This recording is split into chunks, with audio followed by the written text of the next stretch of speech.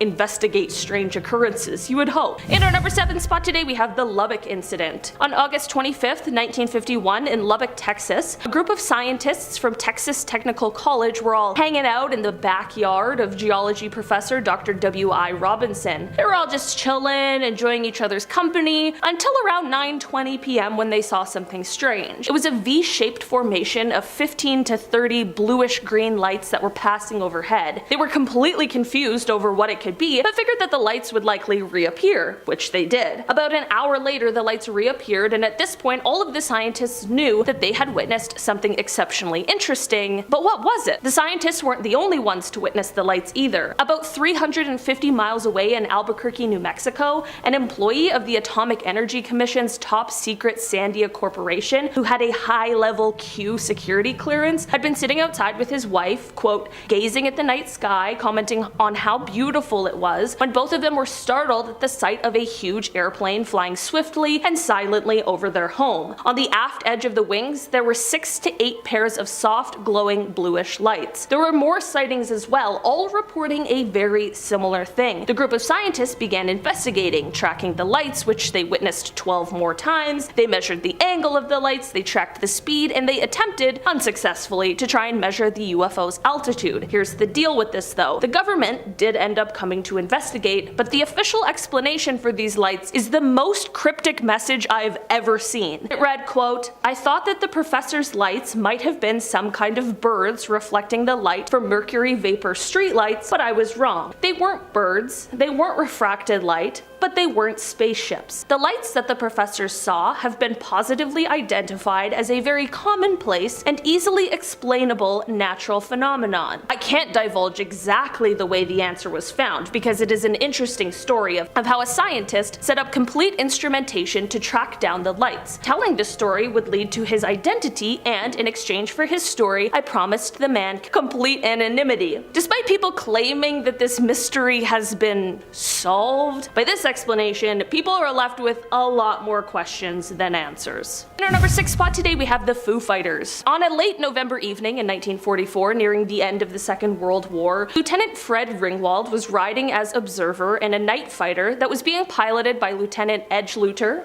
with Lieutenant Donald J. Myers on radar. The men were in the Rhine Valley, which sits north of Strasbourg on the French and German border, when Lieutenant Ringwald saw something. He said, quote, I wonder what those lights are over there in the hill. When the rest turned to look, they saw 8 to 10 fiery orange glowing lights. They checked with the ground radar, but nothing was registering. The men thought that there was a chance that these lights could be some kind of air weapon, so they turned themselves to be ready to fight, only to have the lights suddenly vanish. The 3 men who experienced the strange lights at first didn't tell anyone about what they saw because they feared being ostracized by those around them. This all changed, however, when stories of similar sightings began to spread through their unit. As it would turn out, many other pilots and flight crews experienced these same orange glowing lights, and one pilot even experienced a strange cigar-shaped flying object. In this instance, the UFO was described as, quote, a wingless cigar-shaped object glowing red just a few yards off the plane's wingtip. Lieutenant Krasny, justifiably spooked, instructed the pilot to attempt evasive maneuvers, but the glowing object stayed right next to the jet for several minutes before it flew off and disappeared. Throughout the years, the explanations for what these people saw have ranged from things like combat fatigue to the works of Nazi astrophysicists, so at this point, what exactly happened here remains quite a mystery.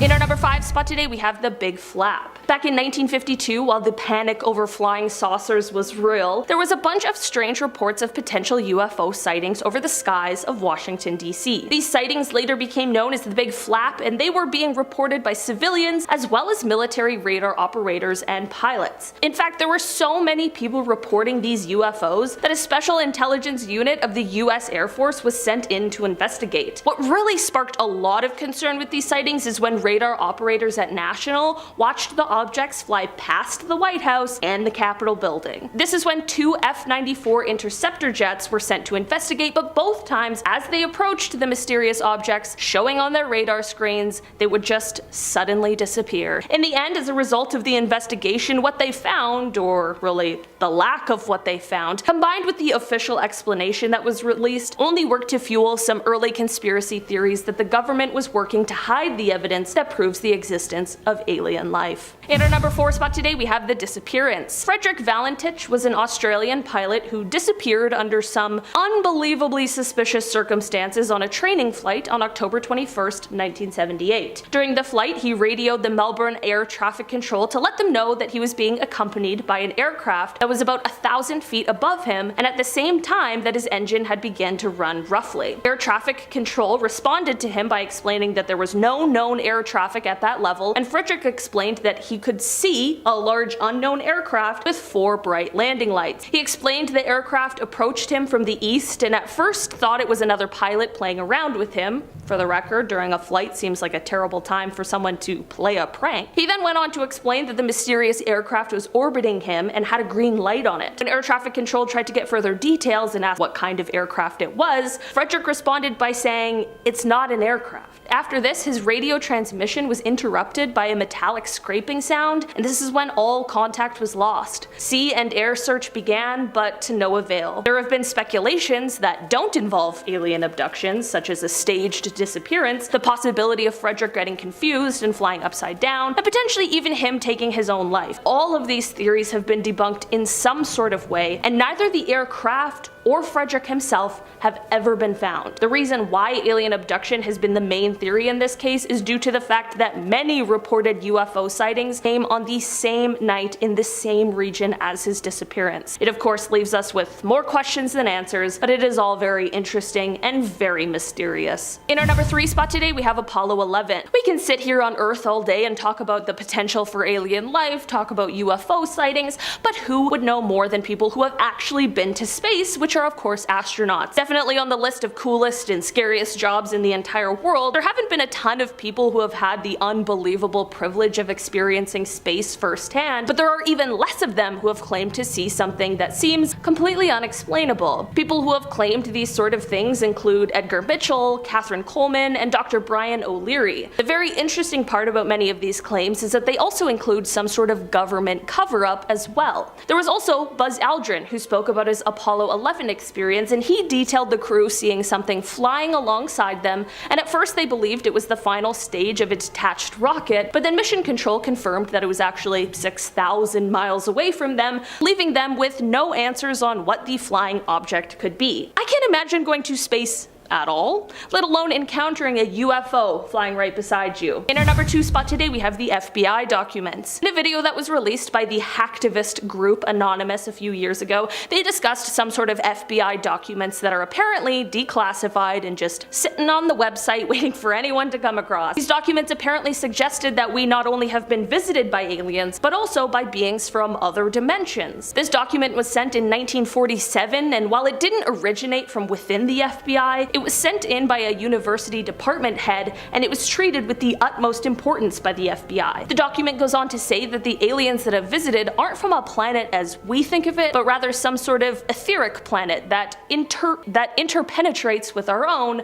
but we just aren't able to perceive it. They're able to consciously make the decision to enter our plane, and in the same respect, exit it whenever they want. The document says that all visits are peaceful, and that they are for the purpose of scoping out our planet, as they might want to call it home one day. This certainly is one of those things that you have to draw your own conclusions from, and while it's good to remain skeptical, it's also imperative that we keep our minds open, because who are we to say for sure? In our number 1 spot today, we have the 2021 UFO. On February 21st of 2021, a blogger was using a radio scanner to try and pick up the feed from an aircraft when he received much more than he ever expected. He intercepted the transmission of the wrong aircraft, but at the right time. As an American Airlines flight was headed from Cincinnati to Phoenix around 1:19 p.m., the pilot came on the radio to ask the question, "Do you have any targets up here? We just had something go right over top of us." us. After this, he followed up with, "I hate to say this, but it looked like a long cylindrical object that almost looked like a cruise missile type of thing moving really fast right over the top of us." Not only were FAA air traffic controllers not able to see any object in the area on their radar scope, but they still have been unable to identify exactly what it could have been. This does happen more often than any of us really know, and it is possible that the object could have been a part of some covert military or Navy operation, but it certainly raises some alarm bells that it was unable to be tracked in any sort of capacity. I wonder if this is one of those stories that will remain a mystery, or if one day we'll maybe get some sort of answers as to what exactly happened. Starting off this countdown, we have the New Jersey Turnpike. On July 14th, 2001, tons of individuals stopped in awe as they saw strange orange and yellow lights in a V formation in the sky. It was just after midnight when these mysterious lights appeared. They were so strange that a number of drivers stopped along the highway to look at the sky.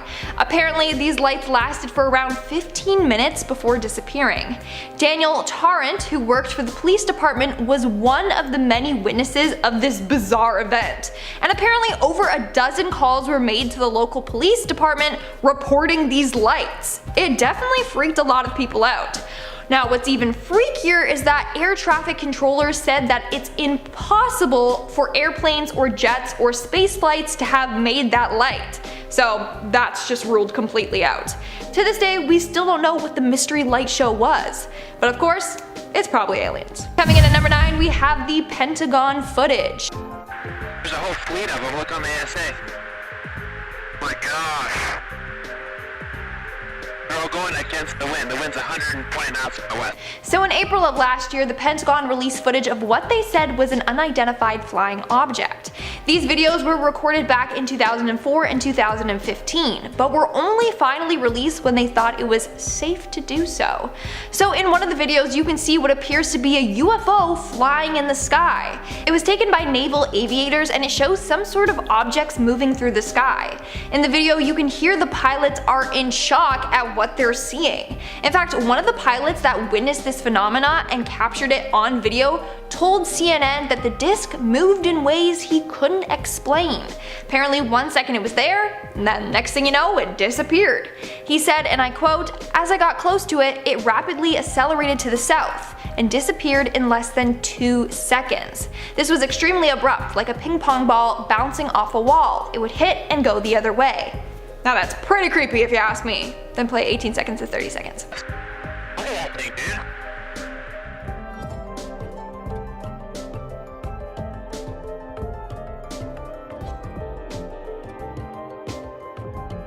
At number 8, we have the O'Hare Airport saucer. On November 6th of 2006, 12 employees at the O'Hare International Airport in Chicago witnessed a saucer-shaped craft outside of the airport. Several other people outside of the airport saw this as well. It occurred at around 4:15 p.m. that day. Witnesses say that the UFO hovered in the sky for about 5 minutes before shooting upward. When it did this, it created a big hole in the clouds. Airport employees claim that this was no way an airplane. The object was dark gray in color and around 6 to 24 feet in diameter. Some say it looked like a frisbee was just spinning in the sky, but others claim it wasn't rotating, it was just hovering. What's even weirder is how the object was very quiet. Again, to this day, no one knows what on earth it was that they saw. Maybe because it wasn't from Earth. And at number 7, we have the Maury Island incident. This one is crazy. Like, I don't even know what to believe anymore. So on June 27th, 1947, a man named Harold Dahl, his young son, and his dog went out on a conservation mission. While out on the fishing boat, they saw 6 donut-shaped aircrafts hovering in the air above them. The crafts then started dropping weird molten-type waste onto the lake. He described it as if it was raining lava or white metal. This ended up hitting his son's arm and the dog. The son was badly injured, and sadly the dog didn't survive. After the incident, obviously word got out, and then some man approached Harold saying that he also witnessed something exactly like that. But then Harold was also approached by another guy who he called, like, you know, the Men in Black, and was told not to talk about the incident. So again, pretty freaking creepy. In our 6th spot, spot, we have the Westall UFO. Now, this next UFO sighting was actually talked about on Magellan TV's documentary called Westall 66 Suburban UFO Mystery, another great documentary. So on April 6th of 1966 in Melbourne, Victoria, Australia, a weird UFO was seen flying in the air. This was seen by more than 200 students and teachers at a nearby school. It happened at around 11 a.m. that day. The students and teachers were outside playing sports when they saw this saucer-type object in the sky. It scared a lot of the students and stunned the teachers. They described it as being a silver shiny aircraft with a purple hue to it.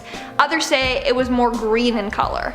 But it was twice the size of a family car. On top of that, some say they saw one disc, while others say that they saw 3. This incident was explored by the Victorian Flying Saucer Research Society and Phenomena Research Australia, but they haven't been able to rationalize it. To this day, it's considered one of Australia's major unexplained UFO cases.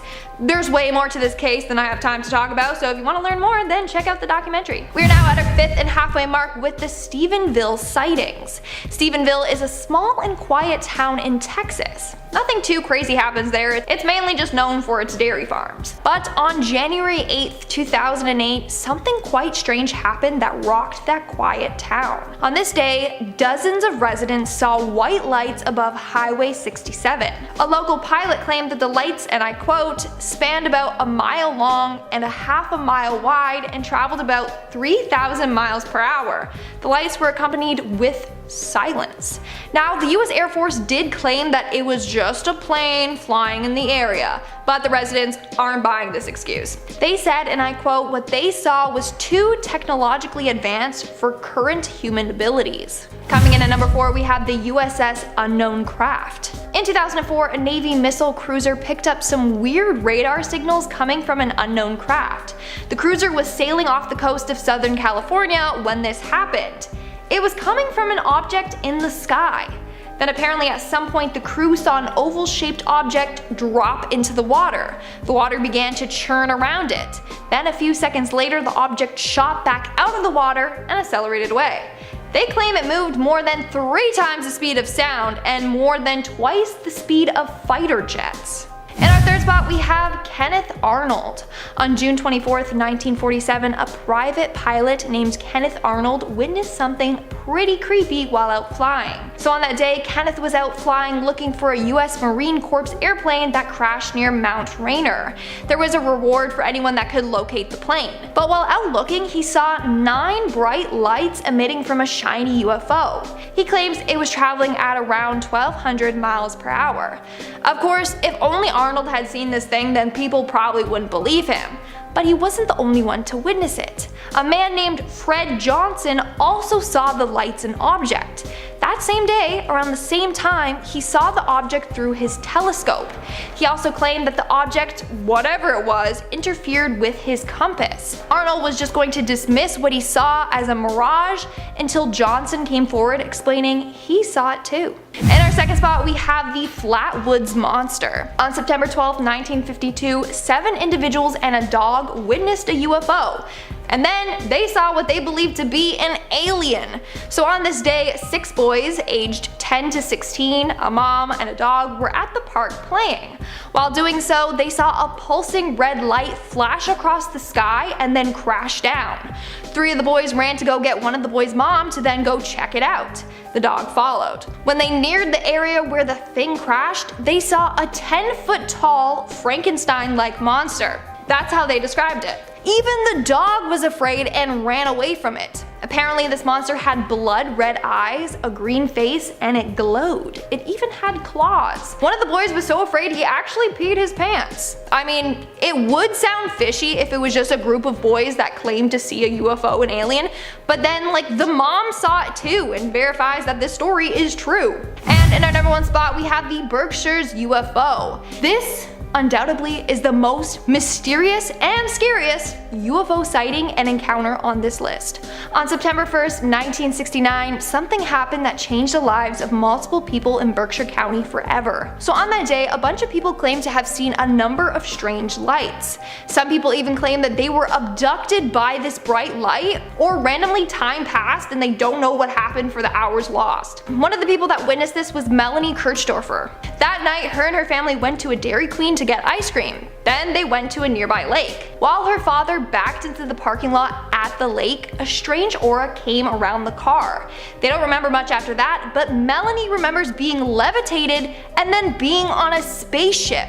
Another man named Tom Warner remembers being on the spaceship as well, and remembers seeing Melanie beside him. Before that, they never even knew each other. That same night, Jane and her friend Mary were driving home when they saw several bright lights in front of them. Her and a couple of the other cars actually pulled over because the lights were so bright that they couldn't see where they were driving. When they got out of their car, they saw a huge object floating over the road in front of them.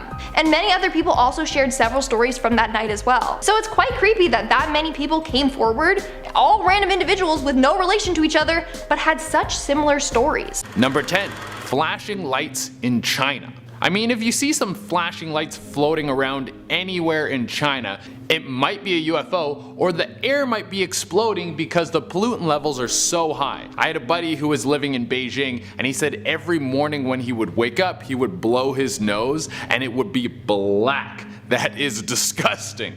That can't be good for your life expectancy. Well, exploding air or not, these orbs are definitely not a normal occurrence. They were spotted all over the country at different times of day over the course of a single day. They look sort of like the exhaust port on a camouflaged alien ship. It's absolutely nuts. In typical UFO fashion, they're just floating around in the sky. I would assume that if they are aliens, they came here for some sort of surveillance. Maybe they think we're cute like dogs, and they just come around, take a bunch of pictures, and they're like, oh my god, look at them, they have their own transportation and healthcare systems, they're adorable. Number 9. English UFO sighting. Next we head to jolly old England, where there's flying saucers in the sky, and if the internet is right, there's lizard people in the monarchy. This footage was caught right off the M5 highway, and it's pretty convincing. We can see what looks like classic flying saucers hovering above the ground. But who knows if this is actually something flying up in the sky or just an optical illusion. Maybe someone just did the most insane frisbee throw of all time,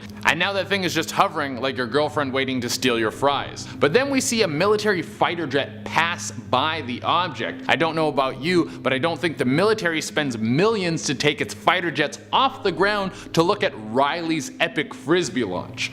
And these two fighter jets passed not once, but twice. And then we can see the object do some sort of spin in the sky. Even though this whole thing was caught on camera and the military clearly got involved, when questioned on the matter, the British military had no comment. Come on guys, just give us a little juice. Number 8. Dancing lights. We got some footage that isn't a UFO, but it's definitely something that I've never seen before floating around in the sky. It looks like pure energy that's just balled up and pirouetting through the clouds. I guess it could be some sort of static energy buildup up there in the sky that's just kind of on the loose, and frankly I'm not smart enough to know whether that is or is not possible. But it does seem to move in a controlled motion. It kind of swims up and down, and out of all the UFO videos I've watched, I gotta say this one is the prettiest. I don't think we're gonna make a list of the most stunning unidentified flying objects, but if we did, this would definitely be high on the list. I bet if you could contain this thing like something you could sell to rich people, it would take the place of chandeliers. This one was also spotted in the UK. It seems like there's something going on over there. Unlike our last video, the military doesn't swoop in and take a closer look. There's some people on the internet who claim this video to be a fake. And if you're out there making fake UFO videos, get a better hobby, man. You're clogging up all the authentic UFO footage. Number 7. Splash zone.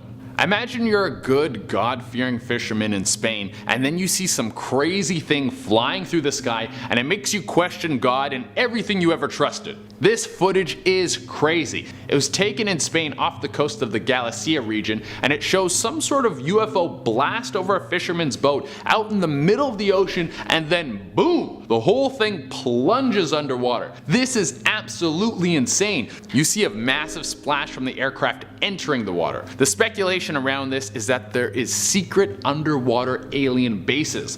Like, duh, that's why we know more about the moon than we do about the ocean floor, because the government is hiding all the cool aliens down there and they don't want us to hang out with them. I mean, it would be the best place to hide them. Unless you've got a state-of-the-art submarine, which is super hard to get on Craigslist, there's no way you're gonna find anything. Number 6. Fire in the sky. Remember that list I made up of top 10 most stunning unidentified flying objects? Well, this one would definitely be on the list too. This thing looks super cool. It makes it look like there's a fire in the sky. Now, I couldn't dig up that much information on this, and I mean, this is grainy cell phone camera footage of what might be an alien spacecraft, so whatever I dig up off the internet is just probably an educated guess like my own. But it seems like this UFO could be doing one of 3 things. It could be doing some sort of repairs. Maybe it entered our airspace because it was a safe place to stop and do a little pit stop checkup.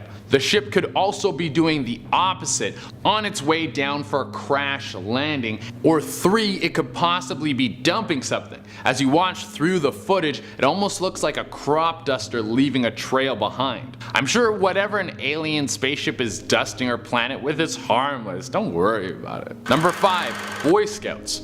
You're just trying to be a good Boy Scout and learn a bunch of stuff about the Catalina Channel, and then nearly 100 UFOs appear out of nowhere and your Scoutmaster is too busy looking at them instead of teaching you about how to tie new knots or whatever Boy Scouts do, I don't really know. Well, this happened to Alan Berg-Holt in 2013. He saw the sky light up with UFOs, and then they started diving into the Catalina Channel, which further reinforces the possibility of the underwater UFO theory. We've been looking for UFOs in space and they've been right under our noses this whole time. Number 4. Surprise. Holy, this one is probably one of the best pieces of UFO footage I've ever seen, and we're only on number 4. This was caught on some CCTV footage in Australia. It's just some regular old lightning, just some regular old clouds, and then out of nowhere, there's a goddamn spaceship in the goddamn clouds. Are you seeing this? I bet they thought they were being sneaky with their little camouflage in the clouds. I bet the captain of the spaceship was pissed at the guy who's in charge of parking the ship. Like, what the hell, Jeff? You parked next to a thunderstorm. They can see us. We're supposed to blend in. Number 3. Military footage. This is the best kind of stuff to find on the old interweb.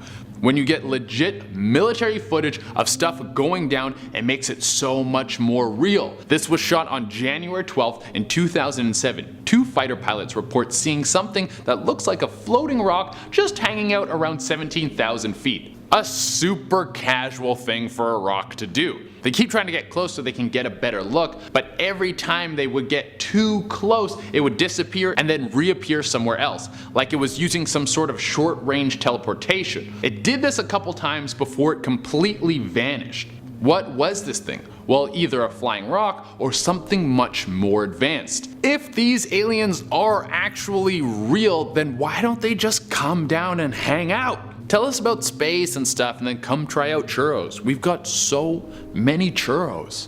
Number 2. Space disc. Space disc does sound like some sort of futuristic sport thought up in the 90s, but we're talking about an actual flying saucer seen in space. This footage was caught off a satellite and you can see some sort of saucer slash disc slash casserole frying pan flying off Earth and then disappearing into the black void. This one looks massive, like super huge. It's hard to tell because there's obviously not a lot you can use for perspective to see how big this floating space thing is, but I'm gonna take a guess that this is the biggest one we've had on the list so far. I'm wondering if that means bigger aliens, like a bunch of Shaquille O'Neals running around a spaceship, turning knobs and dials, saying bleep bloop and wearing jumpsuits. That's how I picture aliens, in case anyone's wondering. Number 1. Everything is bigger in Texas. Yeah, everything is bigger in Texas, even the UFO sightings. This one comes from Stevensville in the Lone Star State, and it's a recorded UFO sighting from 2008. This is where an entire town saw an alien formation that was over a mile long and was moving in perfect formation. It was hundreds of spacecrafts. An Air Force pilot who saw this insane happening said that these ships were moving at speeds of up to 3,000 miles per hour and never broke their perfect parallel lines. The Air Force tried to say that they were doing some formation practice with 10 fighter jets that night, but the people were like, nah dude, we saw hundreds of spacecrafts. None of them look like a 1016 fighter jet. This is like when you find out the truth about Christmas and your parents are like, no, Santa did it. Just tell me the truth, dude. I may look stupid, but I'm only a little stupid. Starting off this countdown, we have the alien abduction. Back in 1956, an American Air Force Sergeant, Jonathan P. Lovett, and Major William Cunningham went out searching for debris from a recent missile launch in New Mexico. That's when Cunningham heard Lovett let out a huge scream. When he rushed over to help him, he claims he saw Lovett being pulled up by a UFO hovering above him. Lovett was then pulled inside the craft and it took off. Cunningham radioed for help, and when they arrived, they found him in complete shock and he was taken to the hospital. They then started to investigate the incident. According to the military, there was an unidentified object in that area detected on their radar, so Cunningham was telling the truth. Here's where it gets even more messed up though. 3 days later, Lovett's body was found 10 miles away. It was severely mutilated and drained completely of blood. So could it be that he literally was taken away by aliens and then killed by them? What makes this even more suspicious is that the government report on this just vanished into thin air.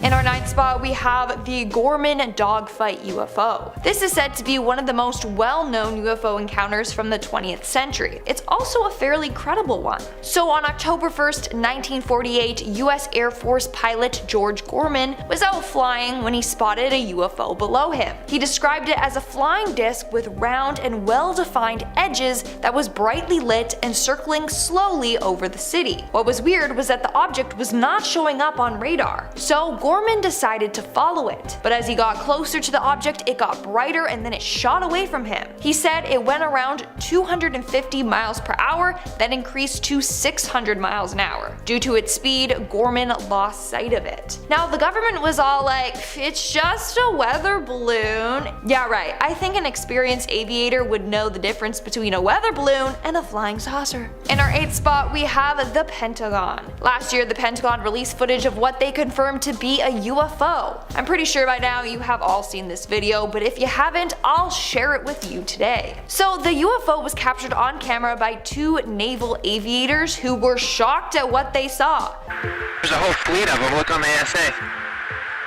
My gosh. They're all going against the wind. The wind's 120 knots from the west. So in the videos you can see what appears to be a UFO flying in the sky. In the video you can hear just how shocked the pilots are at what they're seeing. Look at that thing, dude.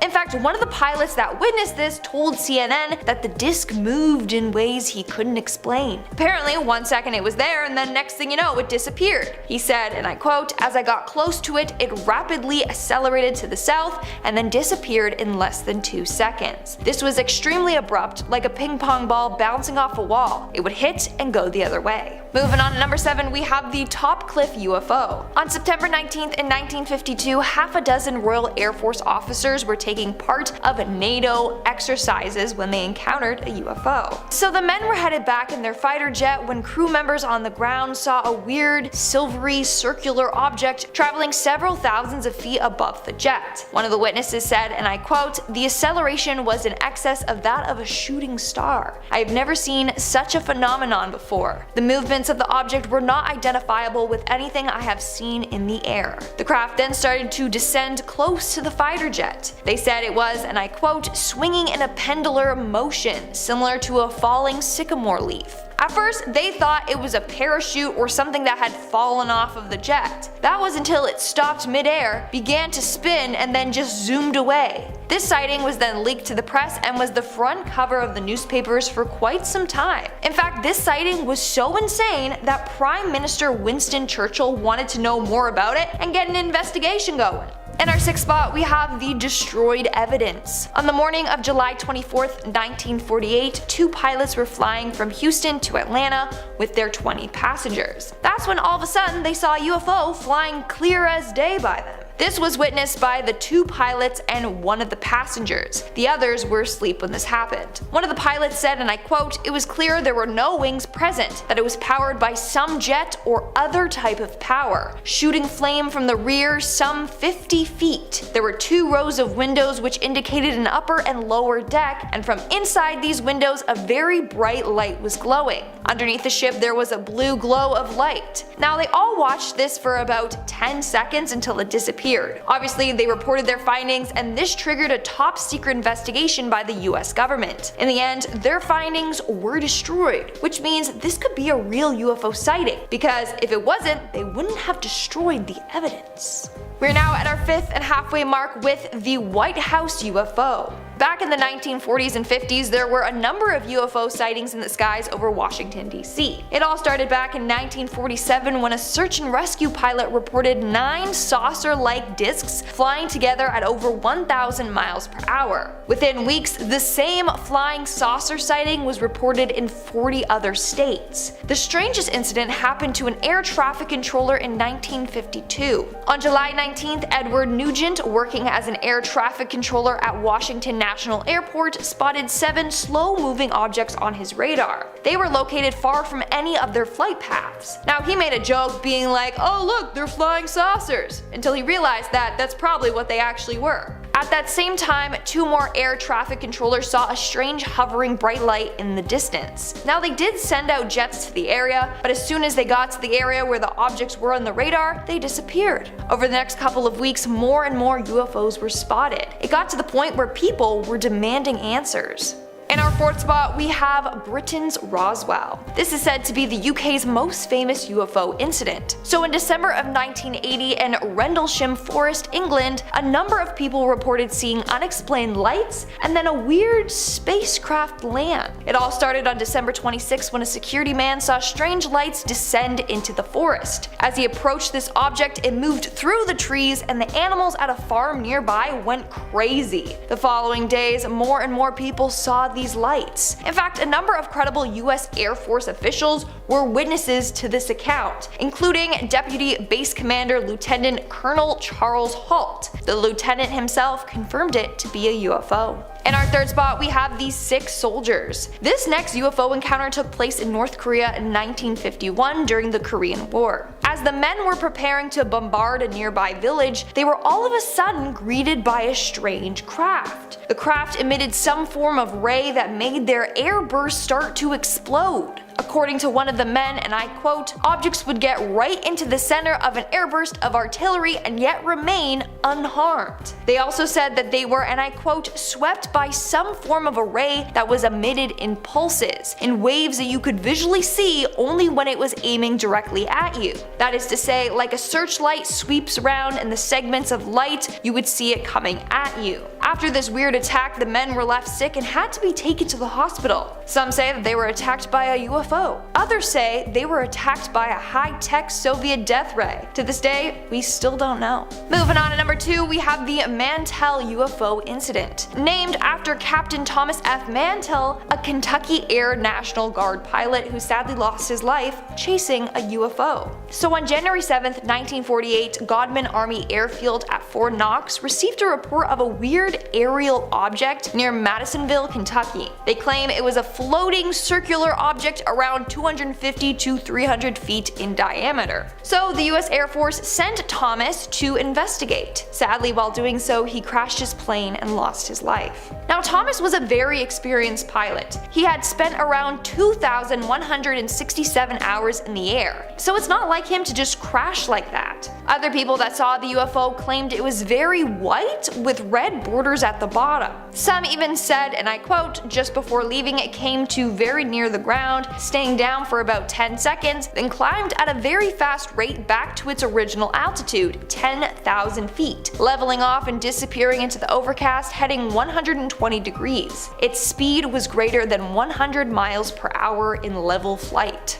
And in our number 1 spot today we have the Roswell UFO. This is said to be the most famous UFO case in America. So it takes place during the summer of 1947. A rancher named W.W. MacBrazel said he found wreckage on his big plot of land. In fact, during that time, there was a number of UFO sightings, so the rancher thought that the wreckage was from a UFO crash. So he brought that material to the sheriff, who brought it to an officer from the US Army Air Force. Later, the US Army announced that what the rancher found was a flying disc. But the following day, the US Army quickly reversed themselves, and they were like, no, it's not a UFO, it's actually just debris from a weather balloon. Years later, in 1994, they admitted that the weather balloon story had been completely bogus. Over the years, hundreds of UFO sightings have been reported in that area. Several eyewitnesses also claimed that they saw alien bodies being taken from a government test site. But the government was like, nah, those are just test dummies. Yeah, we'll go with that. I don't know, there's a number of conspiracy theories surrounding Roswell. It seems like the government might be hiding aliens there. Starting off this countdown, we have the Belgian UFO Wave. From November 29th, 1989 to April 1990, residents in Belgium reported thousands of UFO sightings. Over this 5-month period, 13,500 people claimed to see a large, silent, triangular object hovering in the sky. 2,600 of these residents actually filed written statements on them. In spring of 1990, a number of military fighter pilots also saw this craft. They proceeded to chase it, but it ended up disappearing out of sight before they could see what was up with it. The government was like, oh, they're just helicopters. But helicopters are loud and not triangular, so nice try. Others believe that citizens were going delusional from eating chips with mayonnaise. Yes, you heard me correctly. I mean, it's a disgusting combo, but you're not gonna hallucinate and see spaceships from eating it. But let me know in the comments below, how do you dip your fries and what sauce? Coming in at number 9, we have Kenneth Arnold. In 1947, pilot Kenneth Arnold was traveling to Washington for a business trip when he saw a bright light reflecting off the side of his plane. That's when he saw 9 aircrafts flying by him in a V formation. He claims that these crafts were moving at 1,700 miles per hour. In fact, this sighting gave birth to the name Flying Saucer. In a report, Kenneth said that they were moving as a saucer if you skip it over water. But the newspapers were like, saucer! He said it was a saucer! So yeah, that's the origin story of that word. To this day, we still don't know what Kenneth saw. And then later that year, the Roswell UFO incident happened. Coincidence? I think not. In our 8th spot, we have the first reported UFO. The first reported UFO sighting in America was in 1639 and was recorded by Massachusetts Governor John Winthrop. He claims that on March 1st, a man named James Everall was out on his boat when he saw a great light in the sky. It stood still, just hovering in the sky, and was described as being squarish in shape. When the lights disappeared, James and his boating pals found themselves 1 mile upstream, although they have no memory of ever traveling there. In our 7th spot, we have the East Mountain Radar Base. The East Mountain Radar Base in Vermont was a US Air Force base used during the Cold War. While in 1961, a number of men at the base reported a strange object flying in the sky. The object was located above the East Mountain and chilled there for about 18 minutes before taking off. Several military reports were actually filed after this incident. Now, what's strange is a couple of months later, a couple had a very scary UFO encounter, so people think that they saw the same UFO as the base did. In our 6th spot, we have Betty and Barney Hill. Now, this is one of the most famous alien abduction stories of all time, and it involves the couple that I just mentioned. So on September 19th, 1961, husband and wife Barney and Betty Hill were driving home one night after having a vacation in Niagara Falls. Around midnight, they saw this weird bright falling star in the sky. That was until they realized that whatever it wasn't falling, it was following them. So Barney pulled over, and sure enough, this bright thing was coming right at them. When it got closer, they saw humanoids inside of a rotating 40-foot long UFO spacecraft. The next thing that they remember is hearing a bunch of beeps, and then they passed out. They woke up 2 hours later and were 35 miles down the road from where they originally pulled over. They reported what happened to them, and obviously people were skeptical. But a lot of things prove that they were right. Both Barney and Betty had scrapes on the top of their shoes, suggesting suggesting that they had been dragged somewhere. Betty also had these marks on her dress as well, and they underwent a series of interviews and everything they said always matched. To this day, we don't know what to think, and to this day, the story gives me the creeps. We are now at our 5th and halfway mark with the Levelland UFO sighting. In July of 1965, a French farmer named Maurice Masse claimed he saw a spherical craft land in a lavender field and then saw 2 humanoid creatures exit. When they saw Maurice, one of the aliens pointed some object at him and he became paralyzed. The 2 then flew away. 20 minutes later, he finally was able to move again. Now, you might be like, he's lying, because honestly that was my initial reaction. But the UFO craft left a deep hole in the spot it landed. Later on, all the plants in that area died. And what's weird is that the area had a high amount of calcium. Why is that? I don't know, but it's weird. In our 4th spot, we have the Newtown Lights. On May 26, 1987 in Newtown, Connecticut, airline pilot Randy Edding decided to go for his daily nighttime walks. He liked to go out and just watch the skies, and he would like to play this game with himself, which was identify the passing planes. Well, at around 9:45 that night, he saw some strange orange and red lights pass by him. He had never seen such a sight, so he ran and got his neighbors' attention and told them to come outside. They saw a large round flying aircraft emitting bright multicolored lights. They saw it disappear over Interstate 84. Well, sure enough, cars on Interstate 84 saw this craft as well. They even pulled over to watch it. Some say they were forced to pull over because this craft made their car die. More than 200 people called the police and reported this UFO. According to some witnesses, the object was larger than a football field and was hovering in the air before vanishing into thin air. Moving on to number 3, we have Deputy Val Johnson. On August 27, 1979, Marshall County Sheriff's Deputy Val Johnson in Minnesota was out on patrol when he saw a strange bright light on part of the highway. Initially, he thought it was a crashed semi or a plane that needed to make an emergency landing, so he went to go investigate. But as he got close, he said that this light jumped through his windshield, hitting him like a 200-pound pillow. He was knocked completely out. When he woke up, he radioed for help and his call to dispatch went as so. Something just hit my car, something attacked my car. I heard the glass breaking and the locks. The brakes locked up. I don't know what's going on. Now when the police got to him, they found John with his teeth fractured at the gum line and his eyes were badly burnt. His car was smashed and there was this weird mark on the top of his hood. To this day, there's no explanation for what happened to him besides aliens.